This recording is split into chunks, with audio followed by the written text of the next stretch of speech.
Grand format, une émission culturelle et religieuse.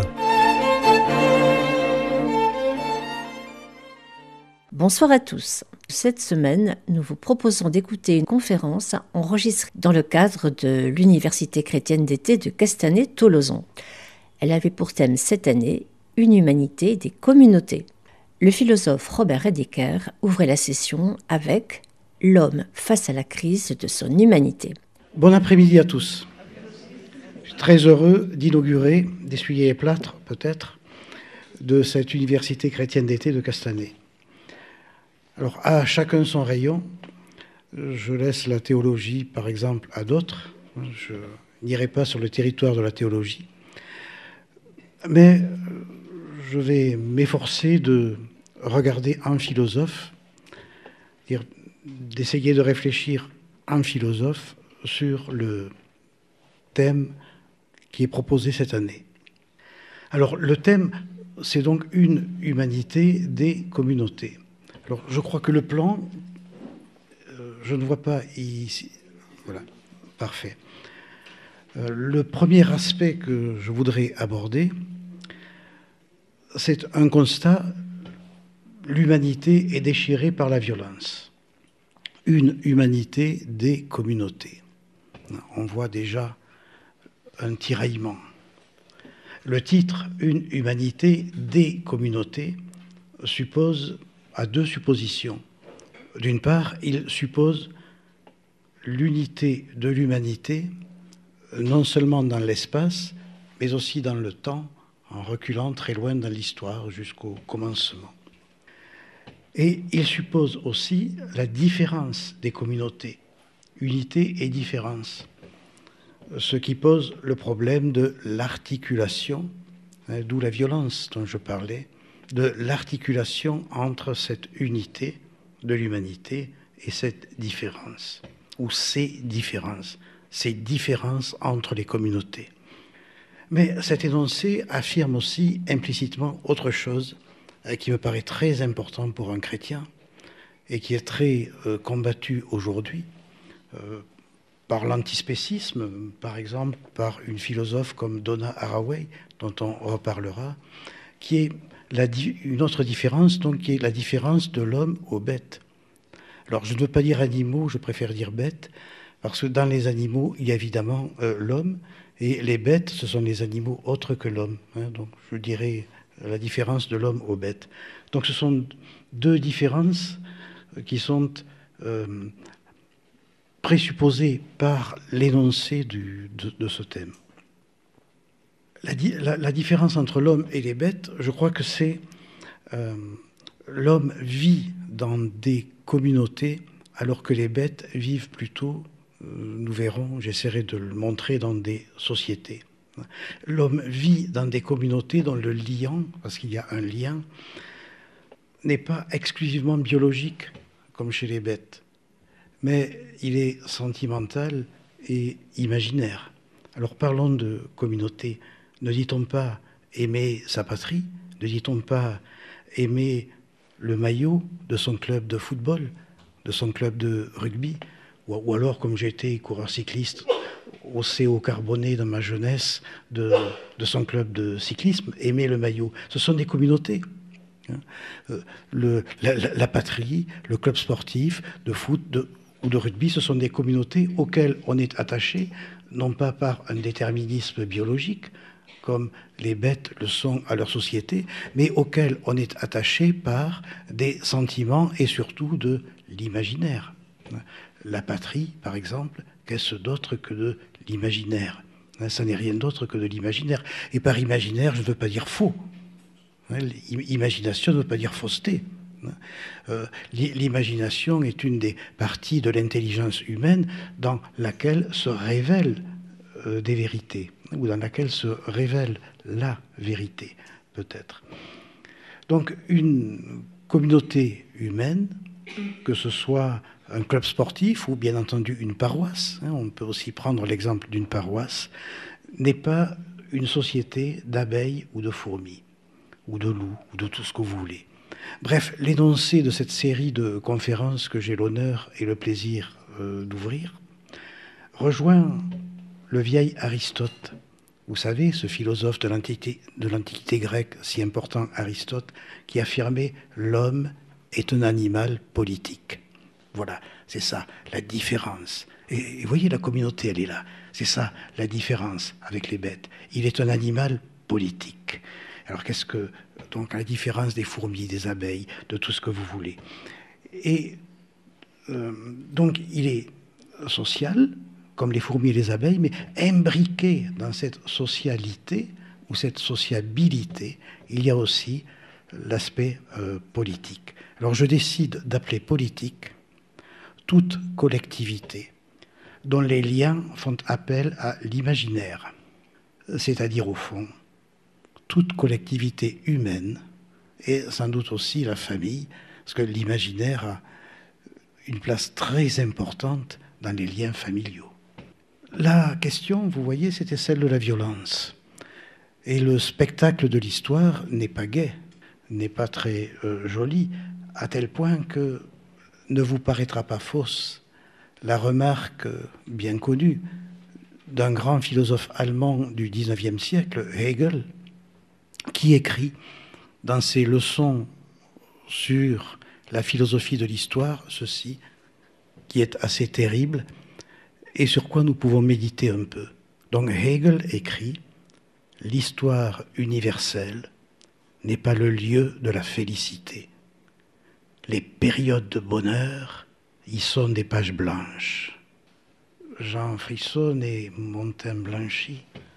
C'est-à-dire, les périodes de bonheur y sont des pages blanches, c'est-à-dire, qu'est-ce à dire? Des pages qui restent à écrire. Non. Des pages qui ne peuvent pas, à cause de la nature humaine, qui ne peuvent pas être écrites. Les pages de bonheur ne peuvent pas être écrites. C'est ça le message terrible de Hegel que nous allons essayer de dépasser. Des pages qui ne peuvent pas être écrites, ça veut dire des pages contre nature. Tiens, vous vous souvenez du péché originel? Des pages contre nature. C'est pour cela qu'elles sont vierges, les pages de bonheur dans l'histoire universelle, parce qu'elles sont contre nature. Alors le philosophe parle ici, bien sûr, lorsqu'il nous dit que les pages de bonheur sont des pages blanches dans l'histoire de l'humanité, il nous parle bien sûr des groupes humains. Il est probable, il y a eu des vies individuelles heureuses depuis la préhistoire, depuis les commencements. Mais les pages de bonheur dans l'histoire sont des pages blanches parce que tout ce que l'homme édifie dans l'histoire est voué à la destruction. Est voué à la destruction non pas par la nature, est voué à la destruction par l'homme. L'homme élève des cités, élève des civilisations qu'il abat lui-même, qu'il détruit lui-même. Les pages de bonheur sont des pages blanches dans l'histoire. L'histoire est la vallée des larmes. Le bonheur serait donc par essence ce qui toujours immanquablement manque. Ce que nous cherchons et manquons en même temps. Manquons peut-être parce que nous le cherchons collectivement. Alors la question se pose bien sûr de ce que ce philosophe appelle bonheur. Les pages de bonheur sont des pages blanches. Mais alors, qu'appelez-vous bonheur, monsieur Hegel, grand philosophe allemand du XIXe siècle? Alors je crois qu'il veut dire ceci: la vie sans la violence destructrice. C'est-à-dire sans la violence, il pense, c'est un philosophe de l'histoire, donc sans la violence politique destructrice. Ou encore, la vie épanouie, sans violence, comme ça. Mais aussitôt, une ombre vient inquiéter ce beau tableau, trop beau, trop naïf, d'une vie possible sans la violence destructrice. Une ombre vient tout de suite, ce tableau d'une vie épanouie. Et vous allez voir pourquoi je dis que ce tableau de bonheur est trop naïf. Comme les désirs d'épanouissement de chacun peuvent entrer en contradiction avec ceux d'autres, ce que montre l'expérience de chaque instant. La violence est-elle évitable? Nous disons « épanouissez-vous ». Épanouissez-vous, c'est la route du bonheur. Mais alors, la violence est-elle évitable s'il y a l'impératif de l'épanouissement? La violence ne provient-elle pas justement de notre aspiration au bonheur, de notre aspiration à une certaine définition du bonheur, quand celui-ci est conçu comme satisfaction des désirs, satisfaction des passions, épanouissement de la personnalité, du caractère, quand le bonheur est conçu comme la réussite épanouissante. Quoi, que dites-vous, monsieur le conférencier? Si, vous allez voir. Celui ou celle dont vous êtes en amour, c'est beau l'amour. Un amour encore transi, c'est palpitant lorsque l'amour est encore transi. Peut vous trouver repoussant, repoussante, pas à son goût du tout. Ah zut, c'est violent, non? Et pourtant, votre épanouissement passait par là. Adieu, épanouissement. Bonjour, violence. Au moins violence du cœur. Ou bien, je ne peux m'épanouir qu'en devenant fort riche. Ce n'est pas le cas, rassurez-vous. En exploitant les autres pour y parvenir, en les rendant plus ou moins esclaves, plus ou moins malheureux ou très malheureux. Hein? Vous avez lu Zola, comme moi. Hein? Vous savez ce qui se passe dans les mines en Afrique avec des enfants esclaves comme moi ou ailleurs. Mais je puis être l'exploiteur, je puis trouver là-dedans mon épanouissement, mon bonheur, ma puissance. Ou bien je trouve mon bonheur dans le mal que je fais à autrui. La littérature, avec le marquis de Sade, et le cinéma, sans omettre la politique et les faits divers, fourmillent d'exemples allant dans ce sens, trouver le bonheur en faisant le mal à autrui.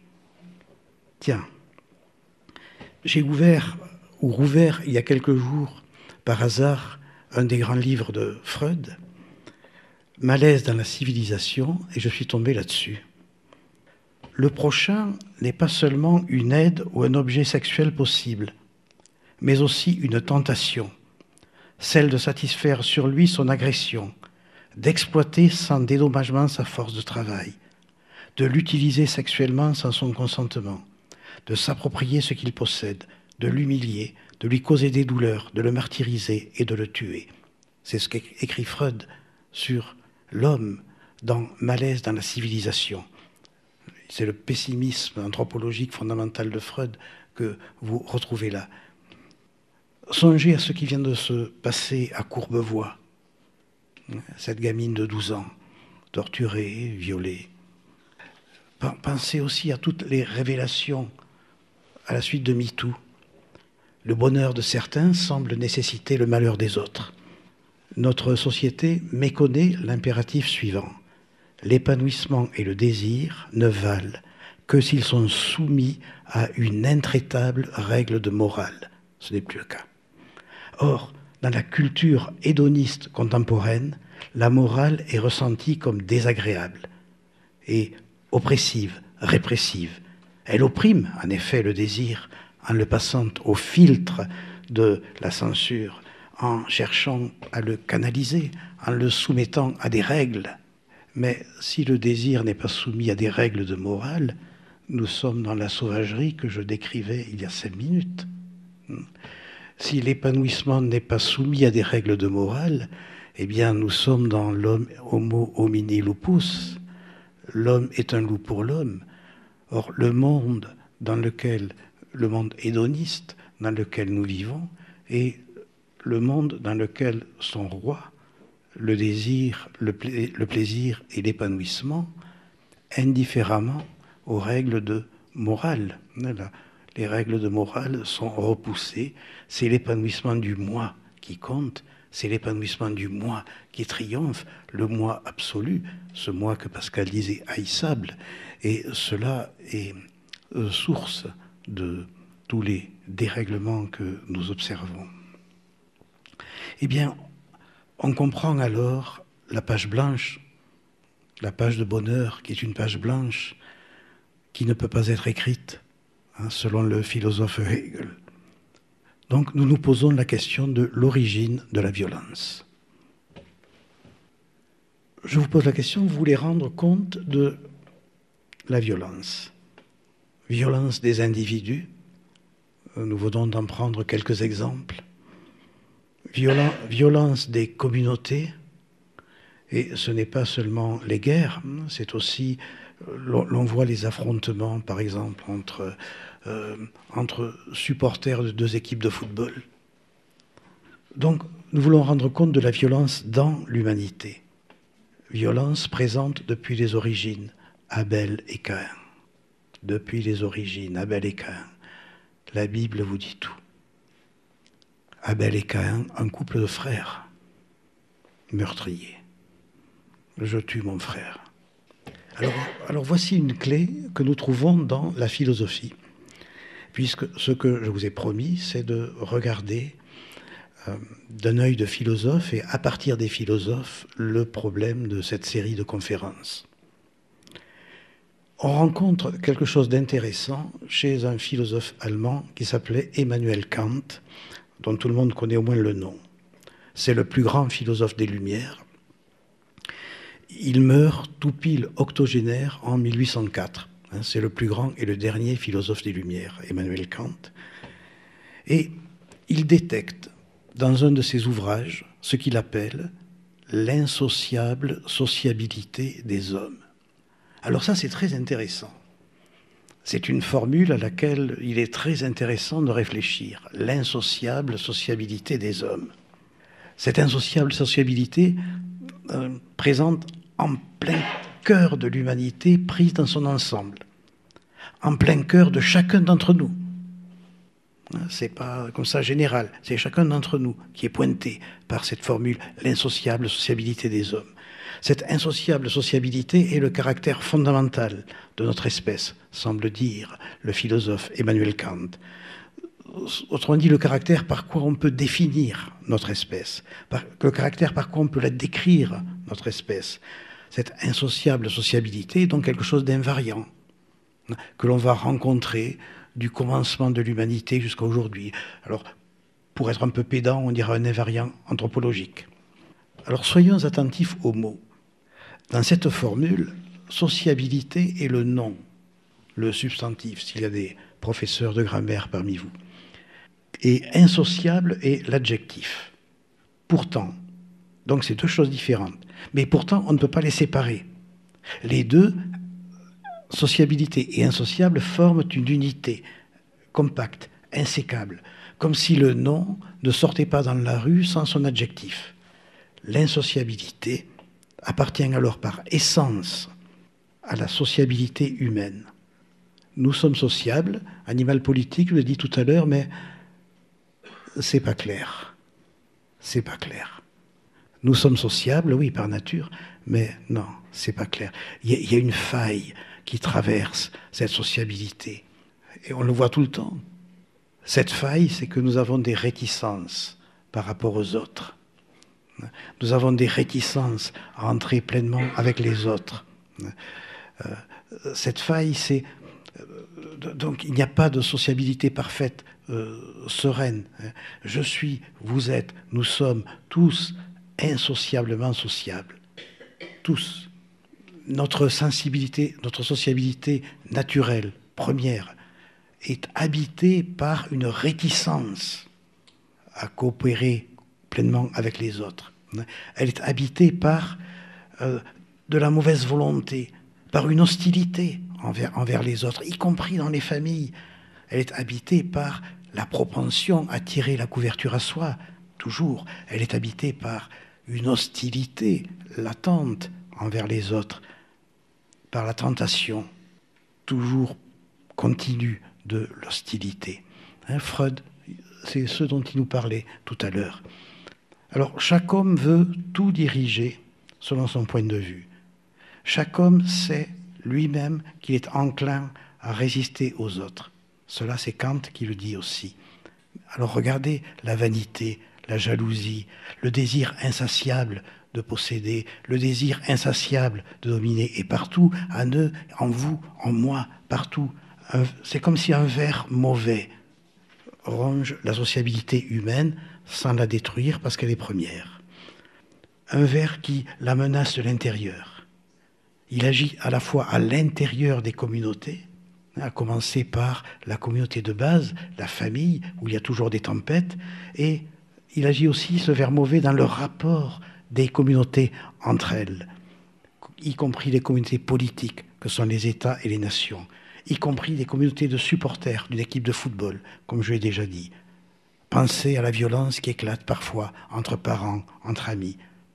L'hostilité à la sociabilité agit ainsi du micro, du plus petit, la famille ou les amis, au macro, dire les nations, les empires, l'histoire. Une querelle entre frères est alors la guerre en petit. Abel et Caïn, vous disais-je il y a 5 minutes. La science ne confirme qu'une unité biologique de l'homme. Ce n'est certes pas rien, mais ce n'est qu'une vision de boucher, n'est-ce pas? Cela ne permet pas d'aller bien loin. Qu'importe au fond que nous soyons tous biologiquement semblables. Ce savoir fourni par la science ne permet même pas de lutter contre le racisme. Parce que la source de ce dernier campe ailleurs. La couleur de peau n'est pas la cause du racisme, elle en est le prétexte. La source du racisme plonge ailleurs, dans l'imaginaire, dans l'inconscient, dans le mal radical ou dans le péché originel. Or, notre affaire dans cette conférence, c'est d'identifier une unité véritable, plus matérielle, plus essentielle de l'espèce humaine et pas matérielle. Donc une unité que je vais appeler, veuillez m'excuser, ontologique. Ontologique, c'est qu'il y a rapport à l'être. Et unité biologique et unité ontologique de l'espèce humaine sont deux choses différentes. Je vais essayer de l'expliquer. Quand on parle d'unité ontologique, c'est-à-dire essentielle, de l'espèce humaine, c'est-à-dire d'une unité par essence, différente de la simple unité bouchère, si vous voulez, de la simple unité biologique, à quoi fait-on référence? On songe à ceci, à une unité dans les aspirations les plus élevées de l'être humain, à une unité spirituelle. C'est une unité par les réalités qui extrait l'homme de son animalité, les sentiments, pas seulement les affections comme en développent les animaux, la pensée symbolique, le langage articulé, le besoin de sens, le besoin de transcendance, l'accès à un monde des idées, le monde intellectuel, le monde religieux, le monde spirituel, eh bien tout cela, c'est présent depuis le début dans toutes les civilisations. Tout cela, c'est présent depuis le début dans toutes les sociétés, y compris, si vous regardez les études d'ethnologie, y compris les plus minuscules et les plus rudimentaires, qui sont parfois, que Lévi-Strauss l'a montré, plus complexes au point de vue symbolique que les grandes civilisations dans lesquelles nous vivons. Voilà. Et je crois que l'unité de l'humanité, ce n'est pas une unité bouchère, c'est une unité à ce niveau-là. C'est une unité au niveau essentiel. C'est-à-dire, c'est une unité à partir de ce que l'on retrouve partout et toujours. Alors, deux remarques ici. Alors, partout et toujours, je veux dire que c'est une unité partout et toujours, je veux dire, depuis les hommes préhistoriques, mais peut-être également avant. Nous avons un premier couple préhistorique, mais qu'y a-t-il avant le préhistorique? Il y a ce que l'on pourrait appeler le hors historique. Le hors historique, c'est Adam et Ève, dont le premier couple préhistorique sont l'ombre, la projection. Et Adam et Ève sont une réalité en tant que premier couple hors historique, et ce sont nos véritables ancêtres.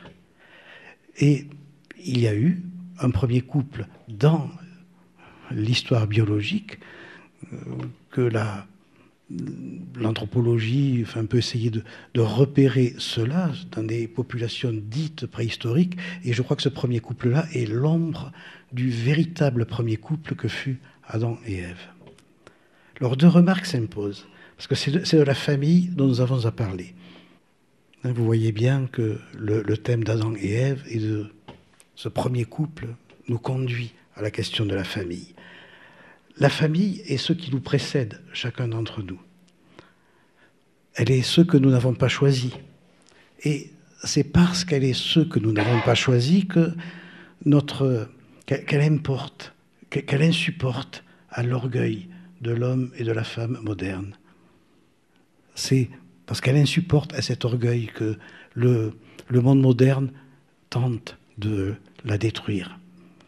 cet orgueil dont saint Augustin dit dans les Confessions qu'il est une parodie d'élévation.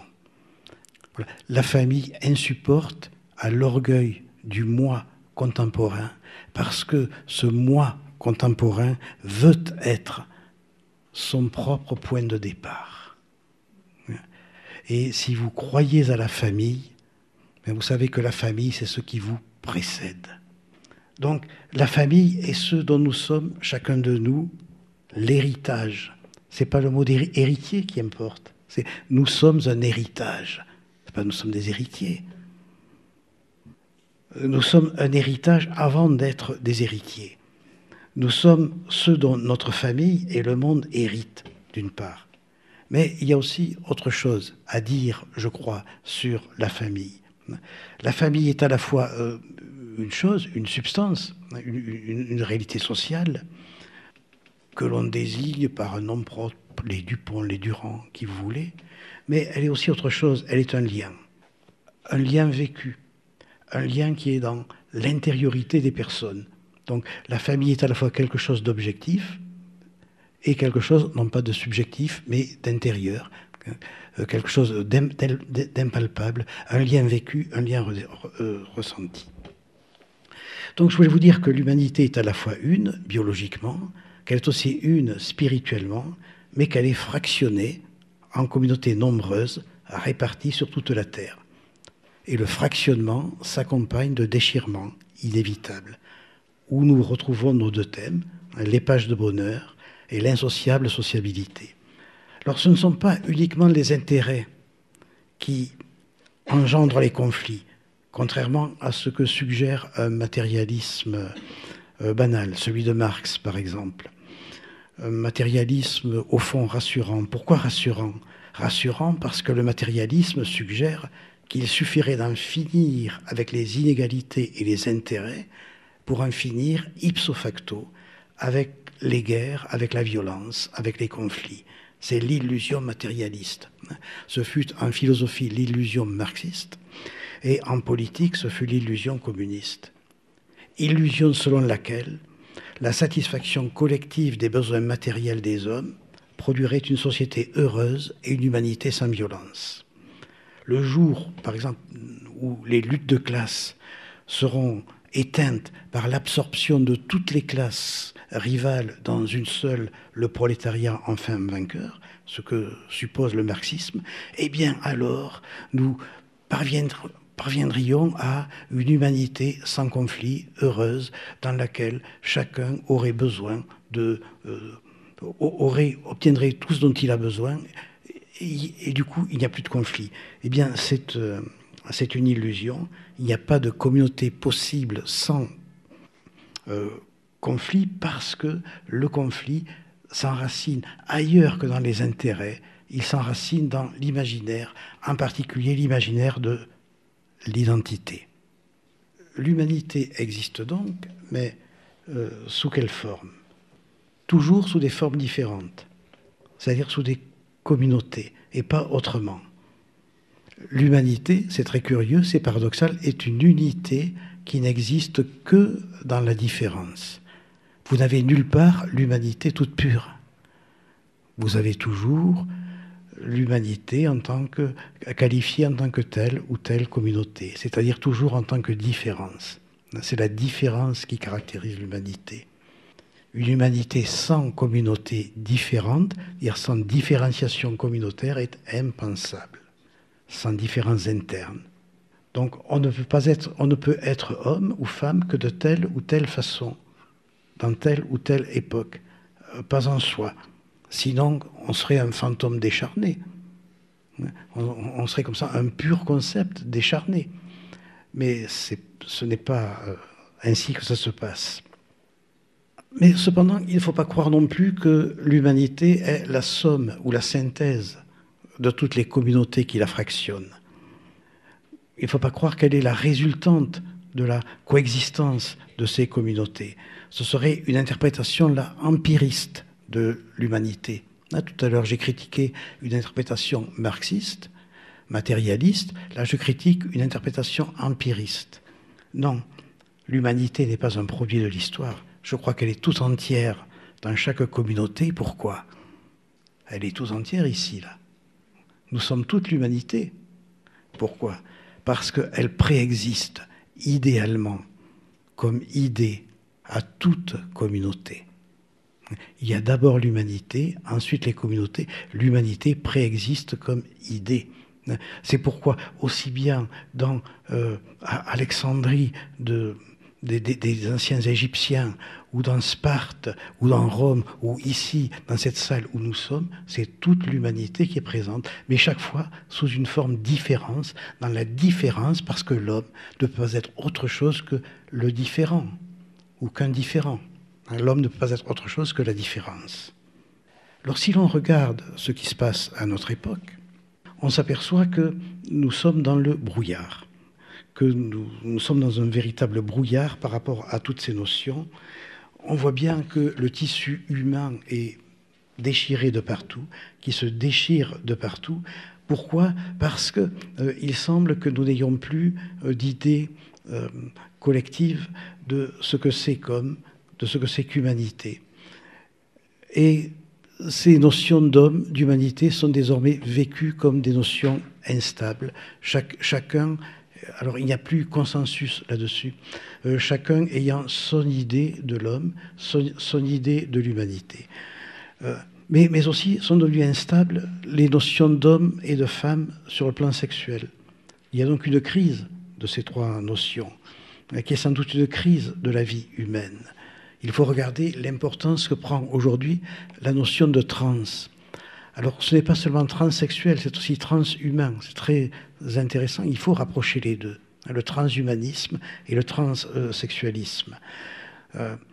Les deux, c'est-à-dire nous naviguons alors dans une sorte d'au-delà de toutes les déterminations connues jusqu'ici de l'humain. Donc, nous sommes dans une période d'instabilité, conceptuelle, mais aussi affective, sentimentale, d'instabilité de notions et de manière de ressentir ce que l'on est, qui était stable depuis des siècles et des millénaires, et qui aujourd'hui bougent, sont affectés d'un véritable tremblement. Je crois que le phénomène du transsexualisme traduit cette instabilité. Brouillard, brouillard, oui. Vous savez ce que disait Nietzsche?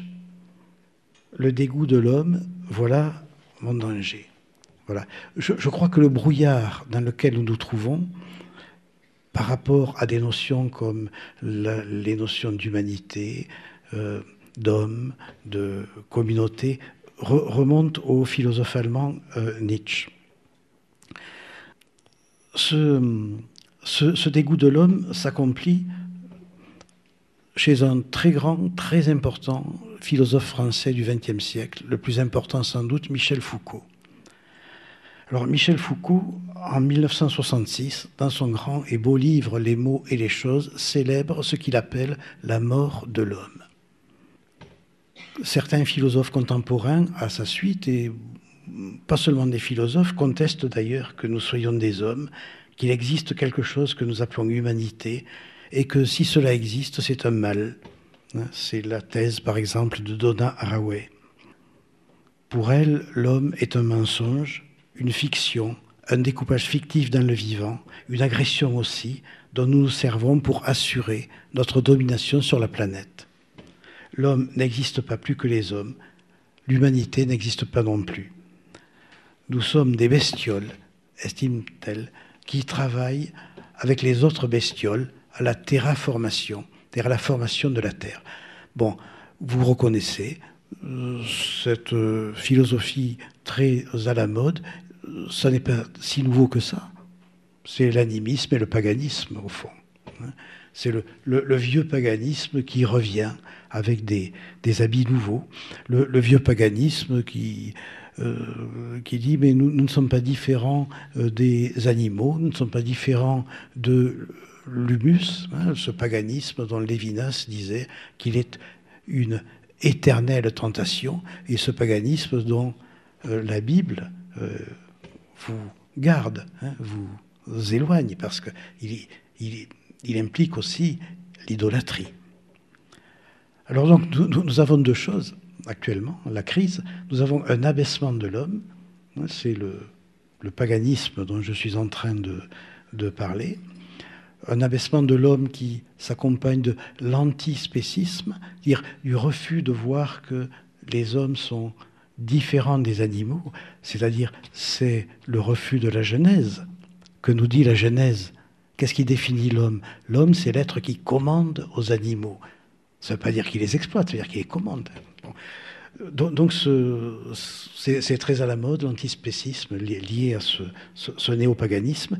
Et de notre côté, nous avons le transhumanisme, c'est-à-dire là aussi, on veut se débarrasser de l'homme, on veut l'homme augmenté, peut-être probablement immortel, ou qui vit très longtemps, mais qui au fond n'est qu'une machine et qu'un robot, et qui n'a plus du tout aucun rapport avec le petit enfant qui naît dans un berceau, le petit enfant qui naît dans une crèche ou une mangeoire.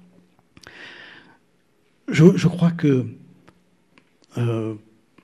la conception chrétienne de l'homme est notre meilleur allié pour s'écarter de ces dérives. Donc l'homme, vous ai-je dit, c'est l'animal politique. Et l'humanité, qu'est-ce que c'est? Qu'appelle-t-on humanité? Bon, c'est un mot qui est à la fois un mot de philosophe, vous le savez, mais c'est aussi un mot que l'on rencontre dans la politique, dans la théologie, c'est aussi un mot journalistique vague, c'est aussi un slogan, c'est aussi vide alors qu'un logo commercial, c'est aussi un terme de café de commerce, c'est aussi un ressenti subjectif, l'humanité, mais c'est aussi un adjectif, c'est intéressant. Faire preuve d'humanité, agir avec humanité, traiter une personne, un groupe ou même des animaux avec humanité. Vous voyez, l'humanité c'est à la fois une chose, mais c'est à la fois aussi une certaine attitude devant la vie, une certaine attitude dans la vie. Bon. Et nous retrouvons d'ailleurs là notre critique de l'antispécisme, parce que l'animal n'est pas l'auteur des droits de l'animal, par contre l'homme est l'auteur des droits de l'homme. C'est-à-dire, nous protégeons les animaux, nous lui donnons des droits, mais il ne se les accorde pas. Il ne se les accorde pas lui-même, parce qu'il ne peut pas. Il ne peut pas penser cela.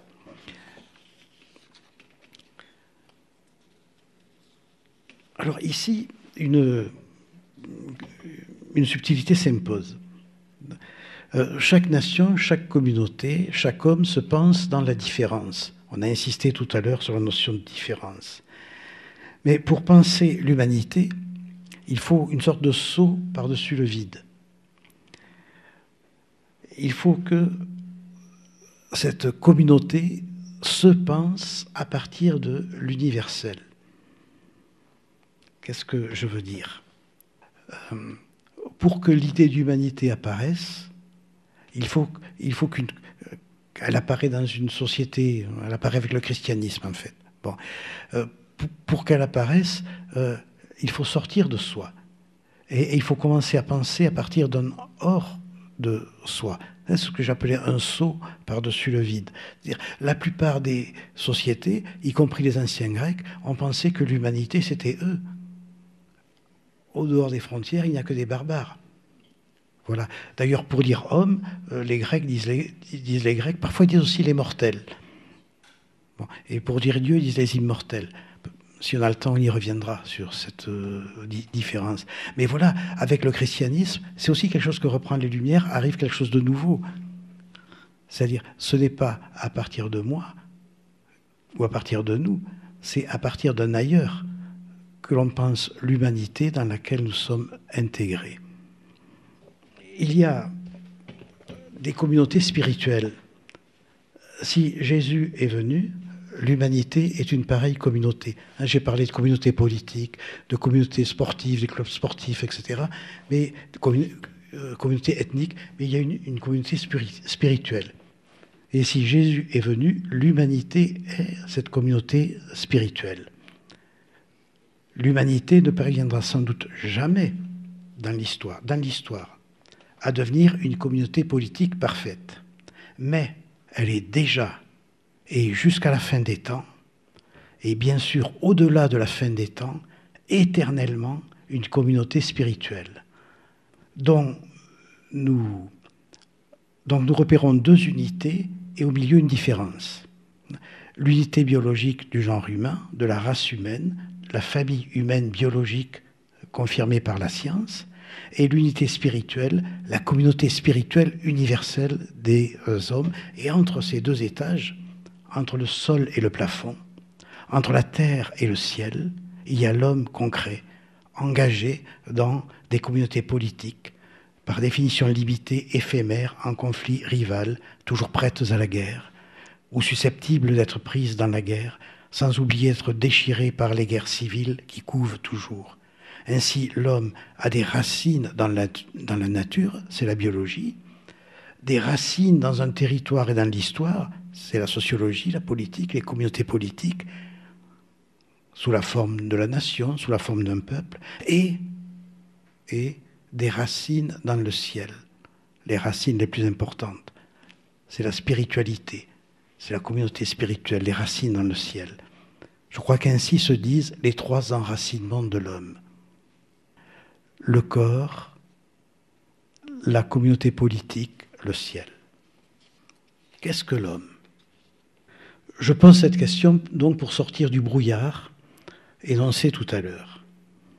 D'autant plus que c'est une question à laquelle notre modernité cherche à nous empêcher de penser, puisqu'on a dit, vous savez, tout à l'heure, Michel Foucault, l'homme est mort, hein, l'homme ça n'existe pas, c'est une mauvaise question.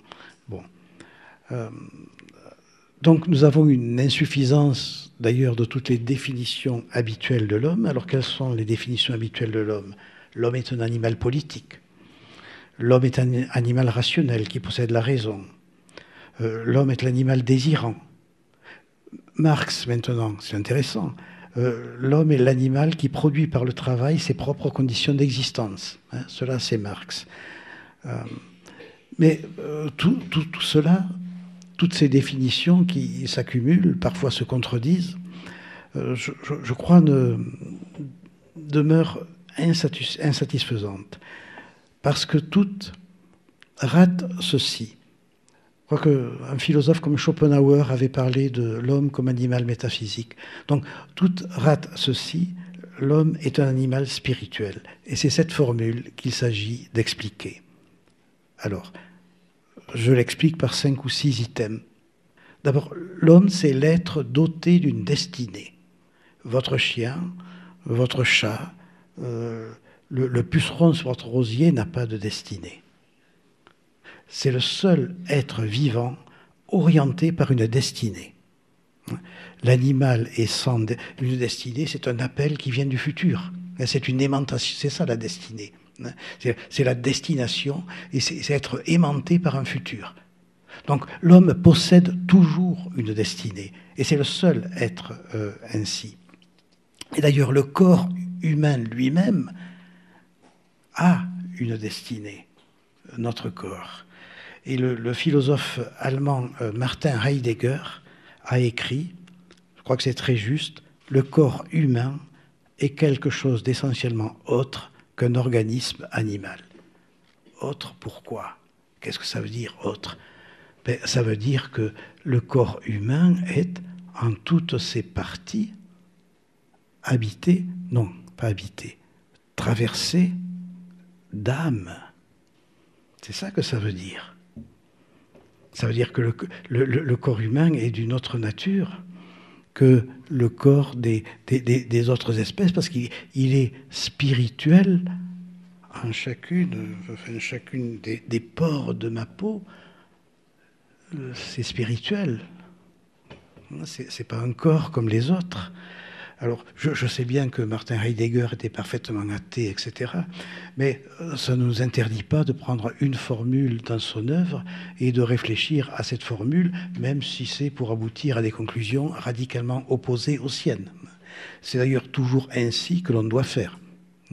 Il ne s'agit jamais de suivre un philosophe comme un petit enfant de maternelle suit l'institutrice. Non, il s'agit de prendre des morceaux et de penser avec, même si c'est pour aboutir à toute autre chose. Alors donc, c'est l'être qui a une destinée, l'homme. C'est l'être doté d'une intériorité. Et cela aussi, notre époque a voulu le détruire. Notre époque, c'est un combat contre l'intériorité. Bernanos lui-même l'a écrit quand il a dit que le monde moderne était une conspiration contre la vie intérieure. Bon. Et toute la philosophie du XXe siècle a essayé de détruire cette notion d'intériorité. Mais non, ça insiste, ça persiste. Souvenez-vous du beau tableau de Millet, Jean-François Millet, l'Angélus. Voilà. Vous avez compris ce que c'est que l'intériorité. C'est indéconstructible, cela. Voilà un couple de paysans. C'est le soir. Ils s'arrêtent leur labeur pour prier. C'est l'Angélus. Et qu'est-ce que cela révèle? Que révèle le tableau? Bien, il révèle ce qui n'appartient à aucune autre espèce animale. Il révèle ce que notre époque veut, c'est la déconstruction, veut déconstruire, éliminer, et qui pourtant, je crois, est indéconstructible. Il révèle que l'être humain possède une vie intérieure et que c'est la plus importante de ses vies. Alors si j'ai le temps tout à l'heure, je ne sais pas, oui, si j'ai le temps tout à l'heure, nous essaierons d'évoquer les trois vies. Nous vivons de trois vies, je crois. Bon, mais donc, le deuxième point, donc, c'est l'être qui possède une intériorité. Donc notre vie n'est pas seulement une vie d'apparence, une vie de spectacle, une vie extérieure, mais un autre type de vie qui est invisible et qui est plus importante. C'est la vie invisible qui est la plus importante. Et ici, je tiens à différencier vie intérieure spirituelle de vie psychologique ou vie neurologique, si vous voulez. Je tiens à différencier le spirituel du psychologique et du neurologique auquel certains veulent le ramener. Si vous dites que tout est psychologique, eh bien, il n'y a plus de spirituel.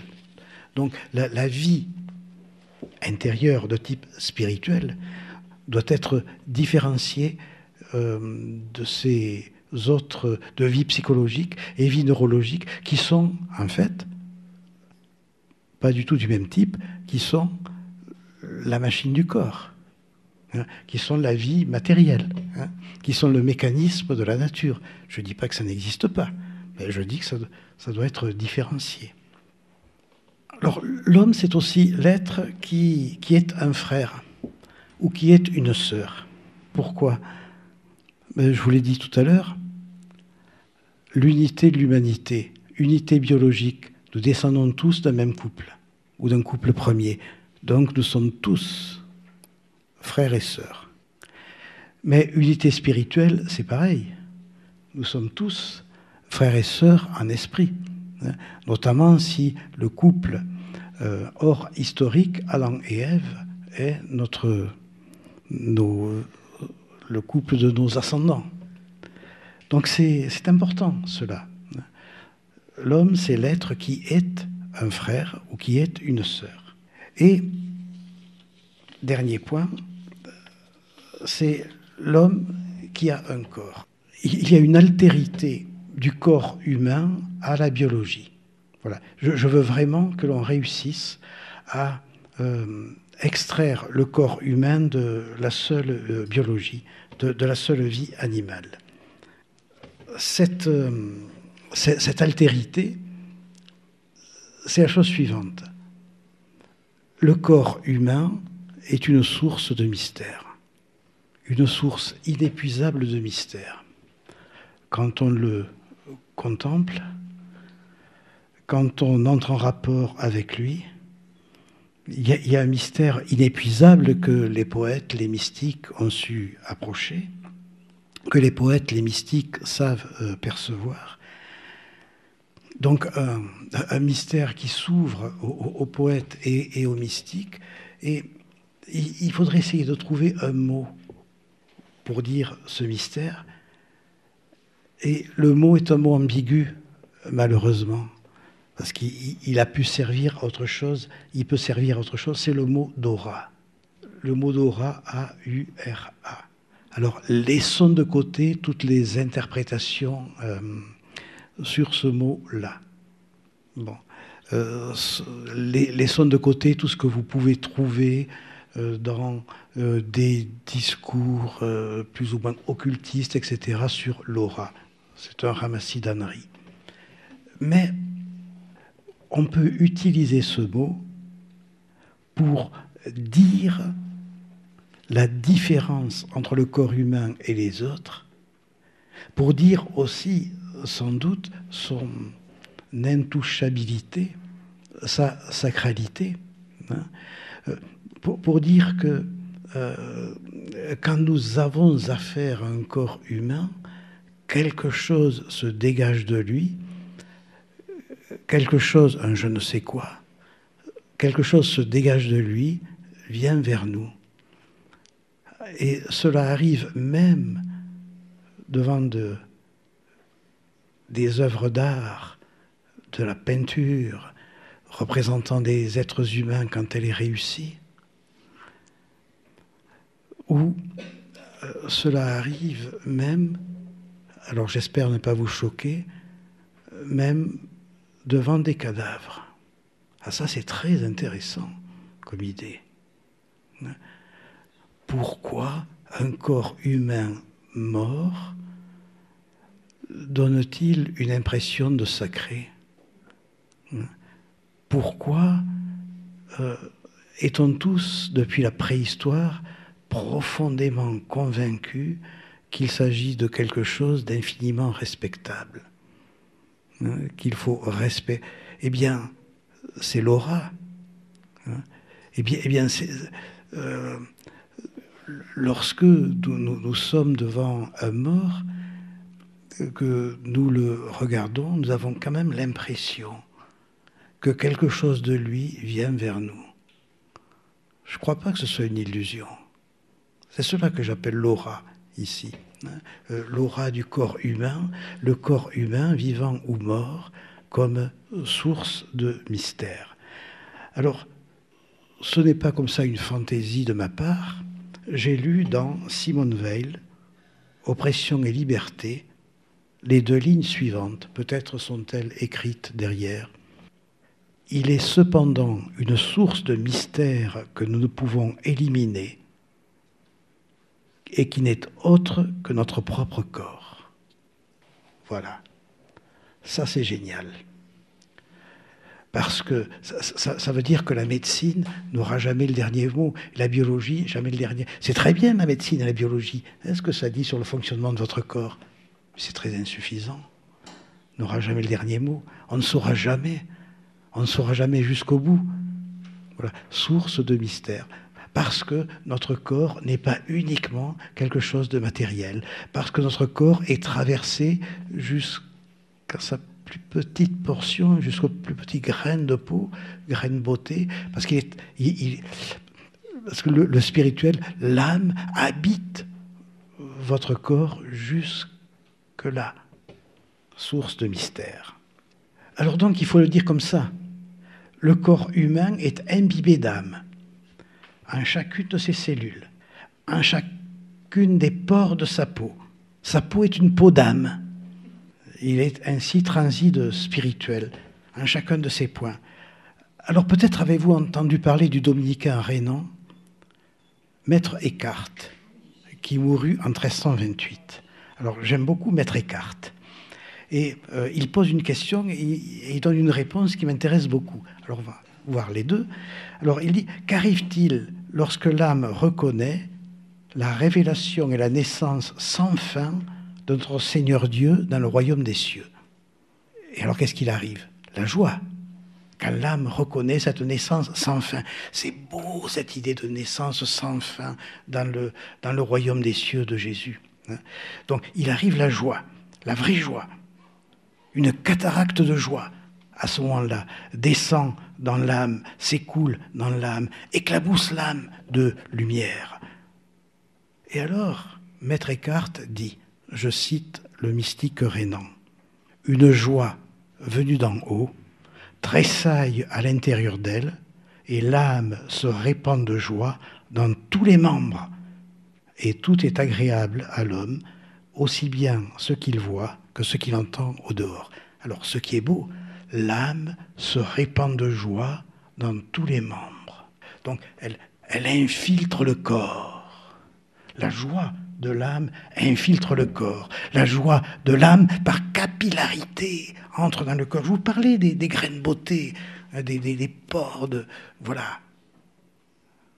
Voilà le message de Maître Eckhart. Et voilà qui permet de comprendre que le corps humain n'est pas un simple corps biologique. Donc il y a une capillarité du spirituel dans le corporel. L'âme se répand comme ça dans le corps. Comprenons, sous la forme de la joie, par capillarité, l'âme investit le corps, l'irrigue, se mélange en lui. Et cette joie ne peut pas être quantifiée. Ça ne peut pas être chiffré. Le mot de cataracte, que j'utilisais tout à l'heure d'ailleurs, qui signifie chute d'eau de grande ampleur sur un fleuve, le mot de cataracte n'est pas anodin. Joie, joie, pleurs de joie, écrit Pascal dans le mémorial qu'il portait sur lui. Joie, joie, pleurs de joie. Vous voyez la cataracte, la joie de l'âme qui va dans le corps. Pleurs, eau, pleurs, fleuve, pleurs, cataracte.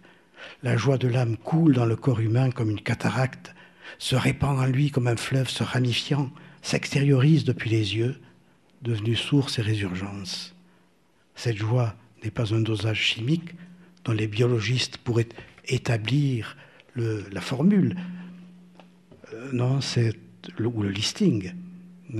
Cette joie est d'une autre nature que ce dont la biologie peut nous parler. On pourrait dire encore beaucoup de choses, mais je vois que j'ai... Voilà.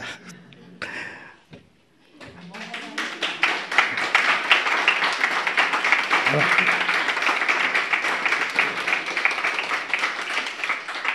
vous écoutiez le philosophe Robert Rodecker intervenir sur le thème « L'homme face à la crise de son humanité ».